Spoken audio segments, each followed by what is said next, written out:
ফুৰি চাওকচোন আপোনালোকে। আমাৰ গুৱাহাটীৰ মানুহবোৰে কচু, ঢেকীয়া, মানামুনি এইবোৰ চব কিনি খাবলগীয়া হয়নে? কিন্তু গাঁও অঞ্চলৰ খালী পথাৰটোত এপাক খালী মূৰটো ঘূৰালেই হ'ল। কচু, ঢেকীয়া, মানামুনি সেইবিলাক ফ্ৰেছ খাব পাৰে। মানে ইমান কি বুলি কয় বিচাৰি ফুৰিব নালাগে, কিনিব নালাগে। আমাৰ তাতে হ'লে এই মুঠিত 5 টকা 10 টকা, 5 টকাটো নাপায় আজিকালি, চব 10 টকা কম নাপায়। কিন্তু ইয়াতে আপোনাৰ এনেই ফ্ৰীতে পায়। কিন্তু সেই গতিকে গাঁৱৰ মানুহবিলাক স্বাস্থ্য পাতিও ধুনীয়া হৈ থাকে আৰু বেমাৰ আজাৰ খুব কম হয়, হয়নে নহয় কওকচোন বাৰু? আমি চব মানে কিনি খোৱা যায় ন, সেইটো কাৰণে আমাৰ বেমাৰ আজাৰো বেছি হয়। মানে কিমান দিনৰ তোলা থাকে ঠিকটো নাই। ইয়াৰে মানুহবিলাক চাওক, এই পথাৰৰ মাজত গ'লে সেইটো পটলি লৈ আহিলে এপাক মূৰটো ঘূৰালেই হ'ল আৰু, হয়নে নহয়?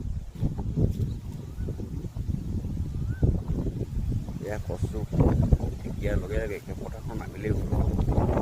কচু ঢেকীয়া